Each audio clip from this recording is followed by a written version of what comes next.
நீங்க கட்சியில அவருக்கு செல்வாக்கு இல்லை அப்படின்னு சொல்றதா புரிஞ்சுக்க முடியுது. தொகுதியில அவருக்கு செல்வாக்கு இல்லைன்னு எப்படி சொல்ல முடியும்? தென் மாவட்டங்கள்ல அறியப்பட்ட ஒரு தலைவர் திமுக இணைஞ்சிருக்காரு, அவருக்குன்னு ஒரு ஆதரவு பட்டம் இருக்கு. கடந்த தேர்தல் வரைக்கும் 46% வாக்குகளை வாங்கியிருக்காரு. அண்ணா திராவிட முன்னேற்ற கழகத்தில் பலமான தலைவர், வலிமையான தலைவர், கட்சியை நடத்த தகுதி பெற்ற தலைவர் சொன்னார். அப்போ அந்த தகுதி பெற்ற தலைவர் அவர் இன்னொரு கட்சிக்கு ஏன் போகிறாரு? அவரை முதலமைச்சர் ஆகணும்னா அமித்ஷாட்ட கேட்கணும், மோடிக்கிட்ட கேட்கணும். கண்ட்ரோல் அங்கே போயிடுச்சு. புரியுதா? சுவிட்சு அங்கே இருக்குது. இது வெறும் பல்பு. எடப்பாடிங்கிறது தமிழ்நாட்டில் தூங்குற வெறும் பல்பு. சுவிட்சு அங்கே இருக்குது.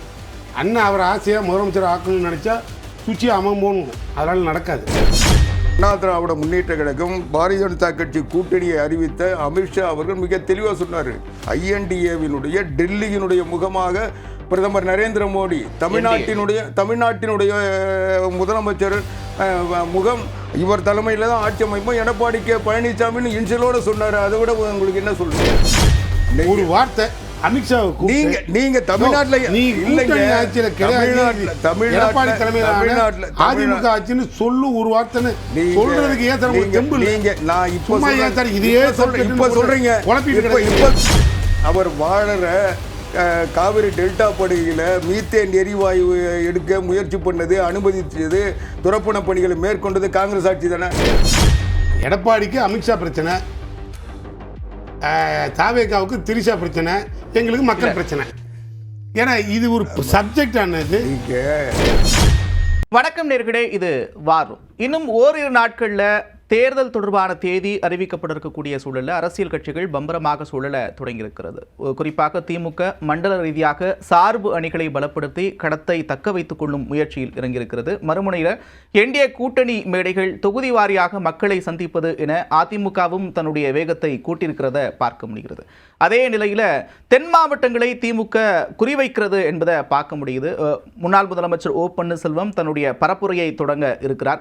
இது அதிமுகவிற்கு எந்த மாதிரியான தாக்கத்தை ஏற்படுத்தும் என்ற ஒரு வினாவும் எழுந்திருக்கிறது. அது தொடர்பாகவே விவாதிக்க இருக்கிறோம். அரங்கில் நம்மோடு திமுக தரப்பில் திரு சூர்யா வெற்றி கொண்டான், அதே போல அதிமுக தரப்பில் திரு ஆவடி குமார் இணைகிறார்கள். இருவரையும் வரவேற்பதில் மகிழ்ச்சி. முதல்ல ஆவடி குமார், முன்னாள் முதலமைச்சர் O பன்னீர்செல்வம் தென் மாவட்டங்களை நோக்கி தன்னுடைய பரப்புரையை தொடங்க இருக்கிறார்.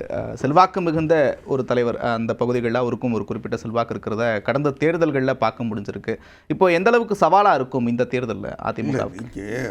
பன்னீர்செல்வம் அனைத்து இந்திய அண்ணா திராவிட முன்னேற்ற கழகத்தில் வெளியேற்றப்பட்டவர். அவர் எங்கே போனால் எங்களுக்கு என்ன? அவருக்கு செல்வாக்கு இருக்கிறதா நீங்கள் சொன்னது உண்மைன்னா நாங்கள் ஏன் அவரை வெளியேற்ற போகிறோம்? அவர் அமித்ஷா கிட்டே போய் கெஞ்சி பார்த்தாரு, குருமூர்த்தியை கூட கூட்டின்னு போய் பார்த்தாரு, எல்லாம் செஞ்சு பார்த்தாரு. அப்போவும் நாங்கள் அதுக்கு உடன்படாதனால தானே அவர் வெளியே போனார். அதிமுகவில் இடம் இல்லைன்றதுக்கு பிறகு தானே வெளியே போனார். அதனால் நாங்கள் அவரை ஒரு பொருட்படுத்தலை. அவருக்கு செல்வாக்கு இருக்கிறதா நீங்கள் சொல்கிறதெல்லாம் உங்களுடைய கற்பனை. அதில் நான் குறுக்கிட விரும்பலை. அனைத்து இந்திய அண்ணா திராவிட முன்னேற்ற கழகத்தை பொறுத்தவரை பன்னீர்செல்வத்தை நம்பி இல்லை. நீங்க கட்சியில அவருக்கு செல்வாக்கு இல்லை அப்படின்னு சொல்றதா புரிஞ்சுக்க முடியுது. தொகுதியில அவருக்கு செல்வாக்கு இல்லைன்னு எப்படி சொல்ல முடியும்? தென் மாவட்டங்கள்ல அறியப்பட்ட ஒரு தலைவர் திமுக இணைஞ்சிருக்காரு, அவருக்குன்னு ஒரு ஆதரவு பட்டம் இருக்கு. கடந்த தேர்தல் வரைக்கும் 46% வாக்குகளை வாங்கியிருக்காரு. அவரு என்ன கடந்த தேர்தல் வரைக்கும் அதிமுகவில் நின்னாரு, அதனால வாக்கு வாங்கினார். அவருக்கு உண்மையில் செல்வாக்கு இருந்திருந்தா அவர் என்ன செஞ்சிருப்பாரு? அவர் தன்னுடைய செல்வாக்கை நிரூபிக்கிறதுக்காக சுயேட்சை நின்றுருப்பார். ஏன் திமுகவுக்கு போறாரு? அவருக்கு செல்வாக்கு இல்லை. அங்க ஒரு புள்ளியில என்ன வருதுன்னா, ஏன் திமுகவுக்கு போறாருன்னு கேக்குறீங்க. திமுகவுக்கு போறாரு இல்லைங்க, அவர் அண்ணா திராவிட முன்னேற்ற கழகம் சேர முயற்சி பண்ணாரு. இன்னொரு பக்கம் என்ன சொன்னார்? அதிமுக தொண்டர்கள் எங்ககிட்ட தான் இருக்காங்க, நான் தான் அண்ணா திராவிட முன்னேற்ற கழகத்தில் பலமான தலைவர், வலிமையான தலைவர், கட்சியை நடத்த தகுதி பெற்ற தலைவர்னு சொன்னார். அப்போ அந்த தகுதி பெற்ற தலைவர் அவர் இன்னொரு கட்சிக்கு ஏன் போகிறாரு? இந்த கட்சியில் தனக்கு எந்த வாய்ப்பும் இல்லை, சேர்க்க மாட்டாங்க, அண்ணன் எடப்பாடியார் பழனிசாமி கிட்ட சொல்லுங்கள் நான் சேர்ந்துக்கிறேன்னு சொல்லி பார்த்தாரு. அவர் சேர்க்கலை. அதனால் அவர் செல்வாக்கு இருந்திருந்தால் அவர் தன்னுடைய குறைஞ்சபட்சம் இந்த கட்சி 3 முறை அவர் முதலமைச்சர் ஆக்குறதுன்ற ஒரு கருணை உணர்வாவது அவருக்கு இருந்திருந்தால் அவர் என்ன பண்ணிருக்குன்னா, அவர் நின்று அவர் தொகுதியில் அவர் செல்வாக்கு காட்டியிருக்க முடியும். நீங்கள் சொல்கிற செல்வாக்கு இருந்திருந்தா அதை காட்ட முடியாமல் தானே இன்னைக்கு நான் என்ன பண்ணுறது, எல்லாரும் கைவிட்டாங்க, நான் திமுகவுக்கு போகணும்னு அவர் சொன்ன வார்த்தை, நான் சொல்லலை, அவர் தான் சொன்னார். அவர் வந்து அந்த தொகுதி நீங்க இரட்டை இலைன்னு சொல்றீங்க, அவருக்கு அதிமுக பலம்னு சொல்றீங்க. ராமநாதபுரத்துல தெரியாத ஒரு சின்ன பலாப்பழ சின்னத்துல நின்று லட்சக்கணக்கான ஓட்டு வாங்கினாரு. நந்தா நீங்க வந்து தெரிஞ்சுதான் பேசுறீங்களா எனக்கு தெரியல. ராமநாதபுரத்தில் அவர் சுயேட்சையா நின்றதான் நீங்க தான் சொல்றீங்க. அவர் பாரதிய ஜனதா கட்சியினுடைய கூட்டணியா பிரதமர் நரேந்திர மோடியை 3ஆம் முறை பிரதமராக்க வாக்களியுங்கள் சொன்னார். அவர் வந்து தனிப்பட்ட அதுக்கு முன்ன அங்கே அதே தொகுதியில் பாரதிய ஜனதா கட்சி வேட்பாளராக நயினார் நாகேந்திரன் போட்டியிட்டு வாக்கு பெற்றார். அதுக்கு முன்ன இன்னைக்கு காங்கிரஸ் கட்சியில் இருக்கிற திருநாவுக்கரசு அந்த இடத்துல பாரதிய ஜனதா கட்சி வேட்பாளராக நின்று வாக்கு பெற்றிருக்காரு. அதனால் நீங்கள் வந்து தனிப்பட்ட பன்னீர்செல்வத்துக்கு கிடைச்ச வாக்குன்னு சொல்லாதீங்க, அது என்டிஏ கூட்டணிக்கு கிடைச்ச வாக்கு. இவர் வந்து நான் முடிச்சிடுறேன், இவர் வந்து சுயேட்சை வேட்பாளரை தவிர கூட்டணி வேட்பாளர். ஏகப்பட்ட இடையூறுலாம் வந்துச்சு, ஏகப்பட்ட ஓபன் செல்வம் களத்துல நின்னாங்க, அதெல்லாத்தையும் கடந்து அந்த வாக்கு வாங்கியிருக்காரு. சரி, அடுத்து இன்னொரு விஷயம் என்ன வருதுன்னா, நீங்க மறுபடியும் அதை சொல்றீங்க, அது பன்னீர்செல்வத்தினுடைய வாக்கு இல்ல, பிரதமர் நரேந்திர மோடி மறுபடியும் பிரதமர் ஆவதற்கு கிடைத்த வாக்கு. திருமதி வி.கே. சசிகலா கட்சியில் இணைஞ்சிருக்கிறாங்க. அவங்களும் கூட்டணியோட தென்னைமர சின்னத்தில் முக்கியமாக ஒரு விஷயத்த சொல்கிறாங்க, தனிமரம் தோப்பாகாது அப்படின்றாங்க. இன்னொரு புறத்தில் ராமதாஸ் இருக்கிறாரு, பண்டுட்டி ராமச்சந்திரன் இருக்கிறாங்க. இவங்கெல்லாம் இன்னும் முடிவெடுக்காத ஒரு இடத்துல இருக்கிறாங்க. இவங்களுடைய ஒட்டுமொத்த நோக்கம் இலக்கு அப்படின்றது எடப்பாடி பழனிசாமியாக இருக்கக்கூடிய நிலையில் அது பாதிப்பை ஏற்படுத்தாதான்? இங்கே நாங்கள் ஒரு அண்ணா திராவிட முன்னேற்ற கழகம் எதுக்கு வேடிக்கை பார்க்க தேர்தலில் போட்டிடுறோம். நாங்கள் வந்து எடப்பாடி பழனிசாமியை முதலமைச்சர் ஆக்கிறதானே போட்டிடுறோம். நாங்கள் எங்களுக்கு ஒருத்தர் வெற்றியை தேடி தருவாங்கன்னா அவங்கள நான் கைவிடுவோமா? எங்களை பொறுத்த வரைக்கும் இந்த கட்சி ஒரு தலைமைனா தலைமைக்கு கட்டுப்பட்டு தலைமைக்கு உதவியாக இருக்கிற தலைவர்களை தான் இந்த கட்சியில் வைக்க முடியும். இங்கே உட்காந்துக்கிட்டு போய் நான் பாரதிய ஜனதா கட்சி சொல்லிச்சு அதனால் கை கொடுத்தோன்னு சொல்கிறவங்களோ, அவங்க அதனால் பதவி ஏற்றுக்கிட்டோன்னு சொல்கிறவங்களையும் நாங்கள் வச்சுக்கிட்டு நாளைக்கு அந்த இந்த சிக்கலெல்லாம் போயிருக்க கட்சி இப்போ இங்கே வந்து அனுபவிக்க சொல்ல தெரியும். இந்த கட்சியில் ஒரு தலைமைக்கு கட்டுப்படாதா அல்லது தலைமைக்கு துரோகம் செய்கின்றவர்களை இந்த கட்சியில் நாங்கள் எதுக்கு தூக்கி சுமக்கணும்ன்றேன். ரைட். கேட் திருமதி வி.கே. சசிகலா ஒரு புறத்தில் தேர்தலை சந்திக்க இருக்கிறோம் அப்படின்னு சொல்கிறாங்க. நீங்கள் ஓ பன்னீர்செல்வத்தை களத்தில் இருக்கிறீங்க, தென் மாவட்டங்களை குறி வச்சு ஒரு பரப்புரையை மேற்கொள்ள இருக்கிறாரு. அதே நேரத்தில் ராமதாஸ் உள்ளிட்ட இன்னும் சில கட்சிகள்லாம் முடிவெடுக்காத இருக்கிறாங்க. இவங்களுடைய கூட்டணி அமையும் பட்சத்தில் தாக்கத்தை யாருக்கு ஏற்படுத்தும்? இப்போ என்ன தாக்கம் வந்துடும் நினைக்கிறீங்க நீங்கள்? இப்போ அதிமுக வந்து மீண்டும் என்டிஏ வெர்சஸ் டிஎம்கேங்கிற பொசிஷனில் தான் தமிழ்நாடே போகுது. இப்போ எடப்பாடிக்கு ஓட்டுன்னு அங்கே யாரும் கேட்குறதுக்கு ஆளே இருக்காது போல இருக்குது. அண்ணா ஆவடிக்குமார் தான் இப்போ கேட்டார், எடப்பாடி எப்படியாவது நாங்கள் முதலமைச்சர் ஆக்கிடுவோங்க. ஆனால் அது அவர் யார்கிட்ட கேட்கணுங்கிறது தான் கொஸ்டின். இப்போ அண்ணன் என்கிட்ட கேட்டோம் உங்கள்கிட்ட கேட்டோம் பிரயோஜனம் இல்லை, தமிழ்நாட்டு மக்கள்கிட்ட கேட்டும் பிரயோஜனம் இல்லை. அவரை முதலமைச்சர் ஆகணும்னா அமித்ஷாட்ட கேட்கணும், மோடிக்கிட்ட கேட்கணும். கண்ட்ரோல் அங்கே போயிடுச்சு, புரியுதா? சுவிட்சு அங்கே இருக்குது. இது வெறும் பல்ப்பு. எடப்பாடிங்கிறது தமிழ்நாட்டில் தூங்குற வெறும் பல்ப்பு. சுவிட்சு அங்கே இருக்குது. அண்ணன் அவரை ஆசையாக முதலமைச்சர் ஆக்கணும்னு நினச்சா சுவிட்சு அவன் போகணும், அதனால் நடக்காது. இங்கே அப்படி கிடையாது. களத்தோட ரியாலிட்டியை சொல்கிறேன். களம் வந்து பண்ண கூட சொன்னார், ஓபிஎஸ்க்கு என்னங்க இருக்குன்னார். இது வரைக்கும் என்ன இருந்துங்கிறதெல்லாம் எங்களுக்கு தெரியாது, புரியுதா? எங்களுக்கு அதை பற்றி அவசியம் கிடையாது. எங்களை பொறுத்த மட்டும் ஒரு நல்ல தலைவரை தேர்ந்தெடுக்கணும்னு முடிவு பண்ணார். தேடினார். கமலஹாசன் கட்சியிலேருந்து டார்ச் லைட்டை வாங்கிட்டு வந்து கரெக்டாக அடித்து பார்த்து திமுக வந்துட்டார். வந்த பிறகு ஒரு நல்ல தலைவன், நல்ல தலைமை, நாட்டுக்கு இந்த தலைமை தேவை சொன்னார். ஓபிஎஸ் வாழ்க, நீங்களும் உள்ளே வாங்க, நாங்கள் கூப்பிட்டு உட்காரச்சிக்கிட்டோம். இவ்வளோ தான் வரலாறு. இதை தாண்டி அவரால் என்னென்னு கேட்டால், இப்போ அண்ணன் சொன்ன மாதிரி நல்ல மனுஷன் நேரடியாக வந்தார், தலைமையை தேடி வந்தார். அதே அந்த எடப்பாடி புத்தி அவருக்கு இருந்திருந்து, கோண புத்தி குறுக்கு புத்தின்னு சொல்லுவோம், அதெல்லாம் இருந்திருந்தா இன்னைக்கு இவர் நிரந்தர முதல்வராக அதிமுக தக்க வச்சிருப்பார். அவருக்கு அது எதுவுமே கிடையாது. தொடர்ந்து ஒரே ஒரு விஷயத்தை தான் வச்சுக்கிட்டே இருக்கிறீங்க. கண்ட்ரோல் அங்கே போயிருச்சு, பல்பு மட்டும்தான் இங்கே இருக்குன்னு தொடர்ந்து தொடக்கத்திலிருந்து இந்த விஷயத்தை தான் பேசிக்கிட்டே இருக்கிறீங்க. என்டிஏ மேடையில் பேசுகிறப்ப எடப்பாடி பழனிசாமி பேசுகிறாரு, என்னங்க நீங்கள் டெல்லி தமிழ்நாடுன்னு சொல்கிறீங்க, நடக்கிறது சட்டப்பேரவை தேர்தலுங்க, எங்களுக்கு உங்களுக்கு தாங்க போட்டி அப்படின்றத அதே பிரதமர் நரேந்திர மோடி இருந்த மேடையில் தான் சொல்கிறாரு. அதே பிரதமர் நரேந்திர மோடி இருந்த மேடையில் தான் நயினார் நாகேந்திரன் உள்ளிட்டவர்கள்லாம் எடப்பாடியை முதலமைச்சர்னு சொல்கிறாங்க. திரும்ப அந்த விமர்சனத்தை வச்சுக்கிட்டு மோடி சொல்லலையா? எடப்பாடி முதலமைச்சர்னு சொல்கிறதுனால எடப்பாடி ஆட்சி தான் இங்கே அதிமுக ஆட்சி தான் நடக்க போகிறது, கூட்டணி மந்திரி சபை கிடையாது, இங்கே அதிமுக ஆட்சி தான் ஒற்றை ஆட்சி நிரந்தர ஆட்சி இருக்க போதுன்னு ஏங்க சொல்ல மனசு வரல? ஆவடி அண்ணன் குமாரே சொல்ல மாட்டார் போல இருக்கு. ஒரு தாட்டி யாராவது சொல்லி தான் பாருங்களேன், நம்ம காது கொடுத்து கேட்போம். சொல்லுங்க சார், ஆசைப்படுறாரு. ஒரு தாட்டி சொல்லுங்களேங்க, செய்தி அமித்ஷாவுக்கு போகாம பாத்துக்கோங்க. அண்ணன் நாற்காலி உரியோட கேட்டுக்கிட்டே இருக்கிறாங்க, தொடர்ந்து இதை தான் கேட்டுக்கிட்டே இருக்கிறாங்க. ஏகப்பட்ட மேடைகள் நடத்திட்டீங்க, நாங்க வந்து இத்தனை கட்சி கூட்டணி எல்லாம் சேர்ந்து ஒன்னா நடத்துறோமே, நீங்க ஏன் பண்ணல, ராகுல் ஏன் வரலன்னு கேக்குறீங்க. இவ்வளவு தூரம் பேசுனீங்கல்ல, இப்ப திருச்சியில மாநாடு கூட்டினீங்களே, அப்போ எத்தனை கூட்டணி கட்சி தலைவர்கள்? அது திமுக மாநில மாநாடு சார். அப்போ தேர்தலில் திமுக மற்ற கட்சிகள் மற்ற இவ்வளவு நாள் வந்து கூட்டணி சந்திக்கும் சொன்னீங்க. அப்போ கூட்டணி என்ன சொல்றாங்க, திமுக சந்திக்கின்றாங்க. அப்போ நீங்க என்ன சொல்றீங்க மக்களுக்கு? தேர்தலுக்கான ஒரு கூட்டணியில் கூட மாநாட்டில் கூட தேர்தல் பயணத்தை தொடங்குறதான கூட்டணி போட்டு மாநாடு நடத்துறீங்க. அப்போ அவங்க நடத்தவே மாட்டாங்க, இதுக்கு மேல அவங்க நடத்தவே மாட்டாங்கன்ற முன்முடிவுக்கு ஏன் வரீங்க? நடத்த மாட்டாங்கன்னு இல்ல, தேர்தல் பிரச்சாரம். அதுதான் தேர்தல் பிரச்சாரம் இல்லைங்க, இது அது இல்ல. இது வந்து எங்க மாநாடு. நீங்க தேர்தல் நேரத்தில் வந்து சும்மா வந்து கூடி பேசுனீங்க, சரி ஒத்துக்க. நீங்க திமுக கூடி பேசிச்சு. நான் கேட்கறது, என்டிஏ கூட்டணி கூட்டத்தில் பிரதமர் பேசுகிறாரு, அவர் என்டிஏவை பற்றி பேசுகிறாரு. திமுக கூட்டத்தில் திமுக மாநாட்டில் திமுக எப்படி அவங்க கட்சியை பற்றி மட்டும் பேசுகிறாங்களோ, கூட்டணி பற்றி பேசலையோ, அதுபோல் இது என்டிஏ பாஜக மேடை, என்டிஏ கூட்டணி மேடை. இது பாஜக போட்ட என்டிஏ கூட்டணி மேடை, அதிமுக போடலை. அதில் கூட பிரதமர் இந்த பக்கம் அதுக்கு இணையாக எடப்பாடி பழனிசாமி படம் இருந்ததா இல்லையா? எல்லா கட்சி தலைவர்கள் படம் இருந்ததா இல்லையா? அது என்டிஏ கூட்டணி. நான் முடிச்சு என்டிஏ கூட்டணி அது போட்டது. நீங்கள் எப்படி வந்து உங்கள் திருச்சியில் உங்கள் கட்சி மாநாடு போட்டீங்க, அது மாதிரி அனைத்து இந்திய அண்ணா திராவிட முன்னேற்ற கழகத்தின் பொதுச் செயலாளர் புரட்சி தமிழர் எடப்பாடியார் தமிழ்நாட்டில் 193 தொகுதிகளில் தொகுதியாக பிரச்சாரம் பண்ணுறாரு. அது அதிமுகவினுடைய பிரச்சாரம். அதில் உறுதியாக இன்னைக்கு அதிமுக அதை நடத்துது. அதுதானே தவிர நீங்க அந்த வேறுபாட்டு நீங்க செஞ்சாது சரி, நாங்க செஞ்சாது வந்து முரணா இல்ல சார். அவங்க கேட்கறது என்னன்னா ஒண்ணுதான் கேட்கறாங்க, ஒரு முறையாச்சும் டெல்லியில இருந்து வர்றவங்கள எடப்பாடி பழனிசாமி தான் முதலமைச்சர் சொல்லுங்கன்னு கேட்கறாங்க.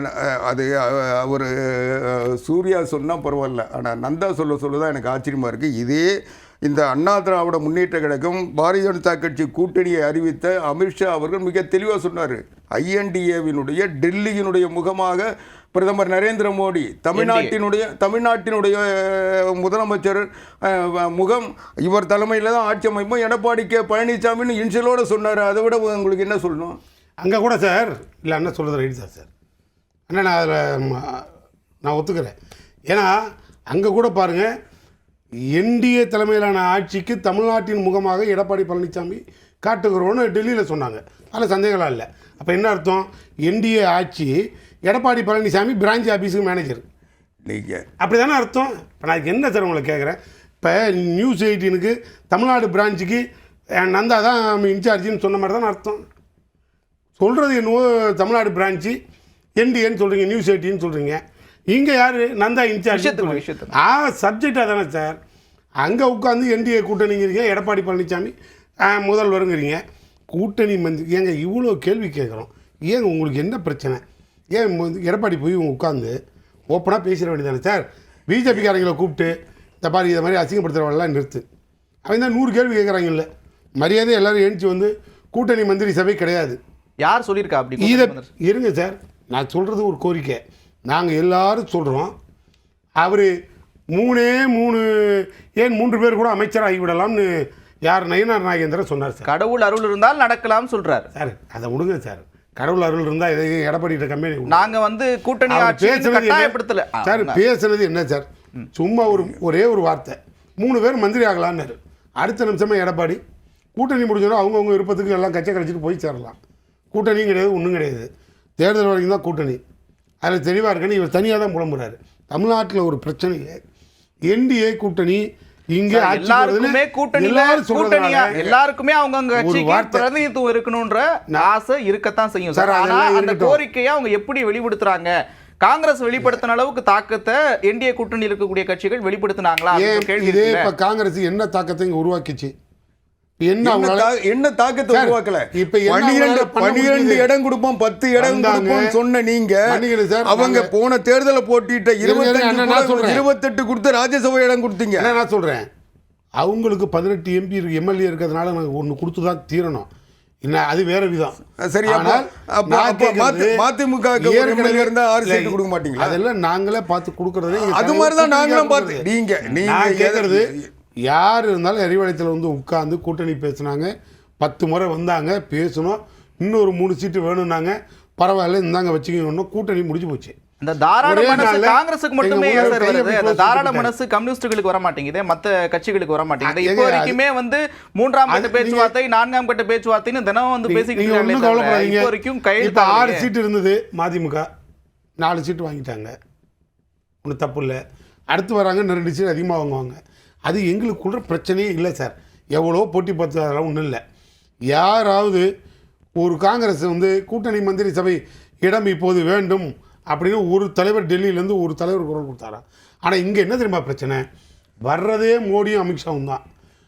தமிழ்நாட்டில் என்டிஏ கூட்டணி தலைமையிலான ஆட்சி, கூட்டணி ஆட்சி, என்டிஏ கூட்டணி ஆட்சி, இப்படி தாங்க பேசுகிறாங்க. பிரச்சனை வருதுன்னு தெரியுதில்ல. நாங்கள் 100 முறை கேள்வி கேட்குறோம். நீங்க பிரச்சனை நீங்க தான் பண்றீங்க கட்சி சார். அண்ணா நாங்க விரும்புறது கேக்குறது நீங்க இந்தியா கூட்டணின்னு சொல்றது காலம் அப்படித்தான் இருக்கணும் நீங்க எதிர்பார்க்கறீங்க. 3 முறை மத்தியில ஆள்ற ஒரு கட்சி கூட்டணி ஆட்சியா இருந்தா என்ன தவறு சார்? நீங்க கூட்டணி ஆட்சியெல்லாம் அண்ணா திராவிட முன்னேற்ற கழகம் தனித்த ஆட்சி, பெரும்பான்மை பெற்ற ஆட்சி தான் நாங்க உறுதியா இருக்கோம். அதுல தொடர்ந்து எடப்பாடி பழனிசாமி எல்லா கூட்டங்களையும் சொல்லியிருக்காரு. அன்னைக்கு அந்த பிரதமர் பேசுற கூட்டத்தில் தலைவர்கள் சொல்ல மாட்டாங்கன்றதான் நைனா நாகேந்திரன் சொல்றாருல்ல. இன்னைக்கு அவங்க ஒரே ஒரு வார்த்தை கேட்க நான் முடிச்சிடுறேங்க. அவங்க இன்னைக்கு காங்கிரஸ் கட்சியோட ஒப்பந்தத்தில் கையெழுத்து போட்டது யாரு? செல்வ பெருந்தகையால கையெழுத்து போட்டாரு. தமிழ்நாட்டுக்கு என்டிஏ கூட்டணியுடைய பாரதிய ஜனதா கட்சியோட தலைவர் நைனா நாகேந்திரன் சொல்றாருல்ல. அதிமுக ஆட்சி அமைச்சர் சொல்றாருல்ல. எடப்பாடி பழனிசாமி முதலமைச்சர் சொல்றாருல்ல. வேற யார் உங்களுக்கு சொல்லணும்? நான் ஒண்ணு சார், நேரடியாக டீல பேசுவோம். தமிழ்நாடு மக்கள் பிஜேபியை விரும்பாது, வெறுக்குதுன்னு எல்லாருக்கும் தெரியும். நீங்கள் மறுபடியும் போயிட்டீங்க. போன நீங்கள் ஏன் தமிழ்நாட்டில் இவ்வளோ குழப்பத்தை கொடுக்கணும்? ஒரு வார்த்தை அமித்ஷாவுக்கு நீங்க தமிழ்நாட்டில் ஆட்சியில் எடப்பாடி தலைமையில் அதிமுக ஆட்சின்னு சொல்லு ஒரு வார்த்தைன்னு சொல்றதுக்கு ஏன் சார் தெம்பு? நீங்க நான் இப்போ இதையே சொல்றீங்க. நீங்க அமித்ஷா சந்திச்சவங்க, அமித்ஷாவினுடைய ஆதரவாளர்கள், அமித்ஷாவினுடைய முடிவுக்கு கட்டுப்படக்கூடியவர்கள் நீங்க கட்சியில சேர்த்து சீட்டு கொடுக்க போறீங்க, கொடுத்துக்கிட்டு இருக்கீங்க. நீங்க அதை பாருங்க. எங்க கட்சி நாங்க பார்த்துக்கிட்டு இருக்கோம். நீங்க நான் ஓபனா சொல்றேங்க, நாளைக்கு நீங்க புதுசா சேர்த்தவங்க எத்தனை பேர் உங்க கூட இறுதியா நிக்கிறாங்க? பிரச்சனை ஓடுது சார். நீங்க நாங்க வந்து தேர்தல்ல மக்கள் பிரச்சனை, நாங்க மக்கள் பிரச்சனையே அதிமுக இங்க 2-3 இஷ்யூ சார். இல்லைங்க, நீங்க 2-3 இஷ்யூ இல்ல, நான் புரியுற மாதிரி சொல்றேன். அண்ணா திராவிட முன்னேற்ற கழகத்தில் அதிமுக இருங்க ஒரே நிமிஷம் நான் முடிச்சு அவர் சொல்லிட்டு சார், நான் முடிச்சிடுறேன், அதுக்கப்புறம் நீங்க சொல்லுங்க. அண்ணா திராவிட முன்னேற்ற கழகத்திற்கு பாரதிய ஜனதா கட்சிக்கு அண்ணா திராவிட முன்னேற்ற கழகத்தினுடைய அவங்க கட்டளைகளை செயல்படுத்துகின்ற தலைமை இருக்குன்னா அந்த தலைமையை உங்ககிட்ட தள்ளிட்டோம், நீங்க வச்சிட்டு இருக்கீங்க சார். நான் இதை விட என்ன சொல்லணும்? அண்ணா ஒன்றும் இல்லைண்ணே, இப்போ அமித்ஷா தானே பெரிய பிரச்சனையாக ஓடுதுன்னு இப்போ அண்ணா சொல்லிக்கிட்டு இருந்தீங்க. அமித்ஷாவுக்கு இல்லை நீங்கள் போறவர்கள்லாம் திமுகவில் நீங்கள் சேர்த்து கொண்டு இருக்கிறீர்கள் கூட சொன்னீங்க. சேர்த்துட்டீங்கன்றேன்.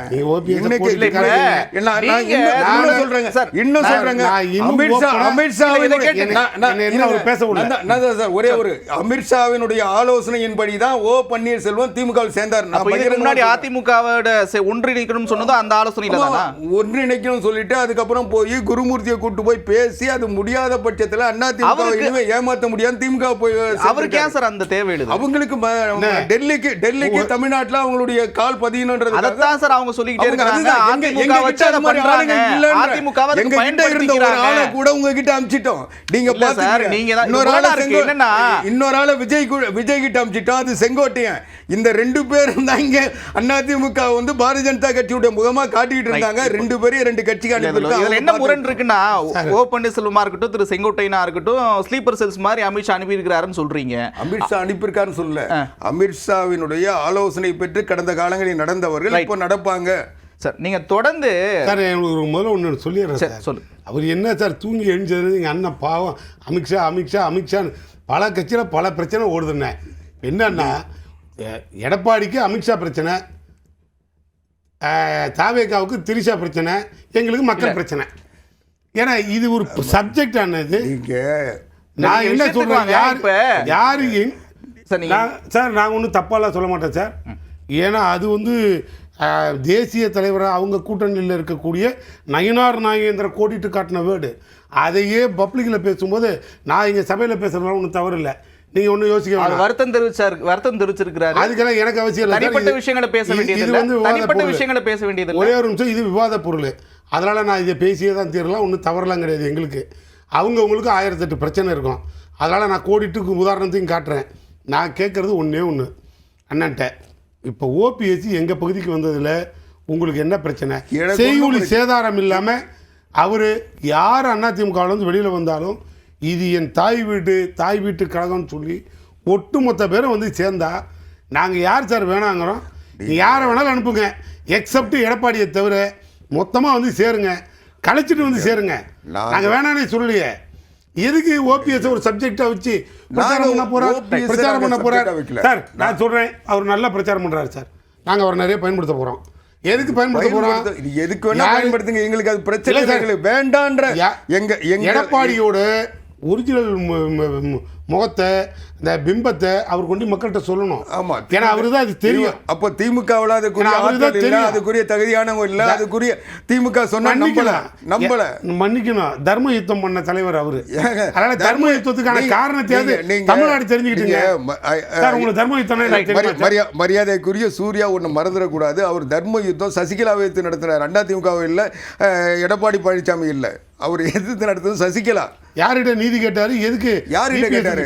சரி, அந்த அம்மா பண்ண வேலை நீங்க சொல்லுங்க. இல்ல, நீங்க தொடர்ந்து ஒரு விஷயத்தை தான் சொல்லிக்கிட்டே இருக்கிறீங்க. நீங்க வந்து அதிமுக என்டிஏ வந்து அழிச்சிரும், விழுங்கிடும் தொடர்ந்து வச்சுக்கிட்டே இருக்கிறீங்க. இப்போ காங்கிரஸ் வந்து ஏன்பா நீங்க கூடுதலா கொடுத்துட்டீங்க அப்படின்னா அதுக்கு வேற மாதிரியான பதில் வருது. ரெண்டுமே ஒன்று தானே, டெல்லி கண்ட்ரோல்ல இருக்குன்னு எடுத்துக்கலாமா? அப்ப அதை நீங்க ஒன்று நல்லா புரிஞ்சுக்கணும் சார். நாங்கள் வந்து கொள்கை ரீதியான கூட்டணி சார்.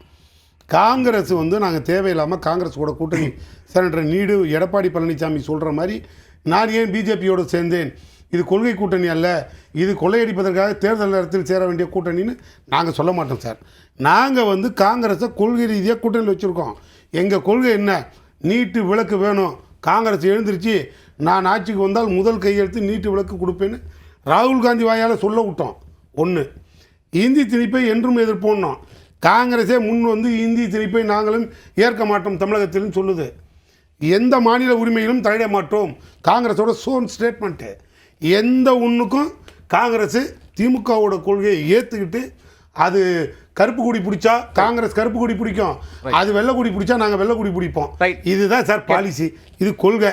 இதை மாதிரி எதையாவது ஒன்று இப்போ எடப்பாடியை வந்து பேச சொல்லுங்க, இல்லைன்னா அண்ணன் இவரை வந்து கூட்டணியில் பேச சொல்லுங்க. நான் சொன்ன மேற்கு மண்டலம் எப்படி எங்களுக்கு ஒரு பெரிய கோட்டையா இருக்கு அப்படின்னு சொல்றீங்களோ அதே போல நான் கேள்வி உள்வாங்கிக்கோங்க. நீங்க கேள்வி அப்புறம் கேளுங்க. கேட்டதுக்கு கல்வியை மாநில பட்டியலிருந்து மத்திய பட்டியலுக்கு பொது பட்டியல் கொண்டு போனது யாரு?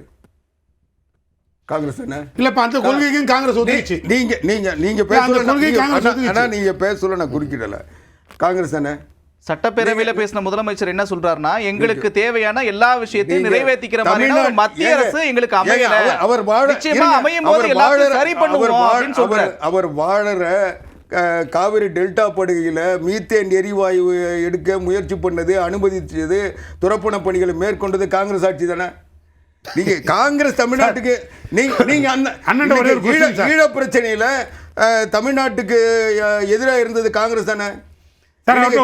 காவிரி நதிநீர் பிரச்சனையில காங்கிரஸுக்கு இன்னைக்கு மேகதாது அணையை கட்டுறது காங்கிரஸ் ஆட்சி தான். அந்த காலங்கள்ல அதுக்கான அரசியல் தேவைகள். நீங்க காங்கிரஸ் வந்து கொள்கை கூட்டணின்னா இப்போ மேகதாது அணையை கட்டுறாங்க போய் நிறுத்த சொல்லுங்க. சமகால அரசியலுக்கு வருவோம். நீங்க சமகால அரசியலுங்க. மேகதாது இப்போ பிரச்சனை, இப்போ வர இன்னைக்கு பிரச்சனை கரண்ட்டுக்கு வரேங்க. கூட்டணின்னா காங்கிரசினுடைய கொள்கை தமிழர்கள் இன அடிப்புக்கு இங்கிருந்து பீஸ் கீப்பிங் போர்ட்ஸை வரவேற்க மாட்டோம்னு சொன்ன திமுகவும் அனுப்புன காங்கிரஸும் ஒன்றுன்னா இதுதான் கொள்கைன்னா அந்த கொள்கையை வந்து நாடு நம்புமா? இன்னைக்கு இவங்க போய் டெல்லியில் நாங்கள் பேசுகிறேன்றாங்களே, கனிமொழி எத்தனை முறை போய் ராகுல் காந்தியை பார்த்தாங்க, சோனியா காந்தியை பார்த்தாங்க. ரைட். இப்போ மேற்கு மண்டலம் எப்படி அதிமுகவினுடைய கோட்டை அப்படின்னு சொல்லிக்கிறீங்களோ அதே போல கடந்த காலங்களில் தென் மண்டலம் ரொம்ப வலுவான இடம், இப்போ வரைக்குமே கூட அதிமுக செல்வாக்கு இருக்கக்கூடிய ஒரு இடம். அந்த அப்படி பார்க்குறப்ப ஒருபுறம் ஓ பன்னீர்செல்வம் திமுகவுக்கு ஆதரவாக வாக்கு சேகரிக்க இருக்கிறார், இன்னொரு இடத்துல வி.கே. சசிகலா கூட்டணி அமைச்சு நான் தேர்தலை சந்திக்க இருக்கிறேன். அப்போ அந்த வாக்கு பிரிவு ஏற்படுது இல்லை, அந்த இடத்துல அது அதிமுகவுக்கு பலவீனத்தை ஏற்படுத்தாதா? அனைத்து இந்திய அண்ணா திராவிட முன்னேற்ற கழகம் தன் பலத்தில் நிற்கிற கட்சி. இன்றைக்கி எங்களுடைய பலத்தை நாங்கள் பல நேரங்களில் நிரூபிச்சிருக்கோம். இன்றைக்கி அதை நிரூபிக்கிற வகையில் 193 தொகுதியில் பிரச்சாரத்தை முடிச்சிருக்கோம். நாங்கள் கிழக்கு மண்டலம், மேற்கு மண்டலம், வடக்கு மண்டலம் என்ற பாகுபாடும் கிடையாது. எல்லா மண்டலங்களிலும் இரட்டை இலையை தான் புரட்சித் தலைவர் எம்ஜிஆர் தான், புரட்சித் தலைவர் அம்மா னுடைய ஆளுமை தான் இன்றைக்கி தமிழ்நாடு முழுக்க இருக்குது.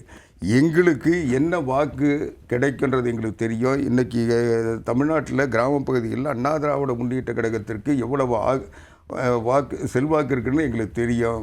அதனால் நாங்கள் எங்களுடைய பலத்தில் நிற்கிறோம். அதனால் பன்னீர்செல்வம் அல்லது சசிகலா அவர்கள் எல்லாருமே பொதுக்குழுவால் வெளியேற்றப்பட்டவர்கள். அவங்க இப்போ இல்லை. இதே 2019 பன்னீர்செல்வம் எங்களோட தான் இருந்தார், துணை முதலமைச்சராக இருந்தார், கட்சியினுடைய ஒருங்கிணைப்பாளராக இருந்தார். நாடாளுமன்ற தேர்தலில் நாங்கள் 19% ஓட்டு தான் வாங்கினோம். 24 பன்னீர்செல்வம் இல்லை, சசிகலா இல்லை, 21% ஓட்டு வாங்கினல.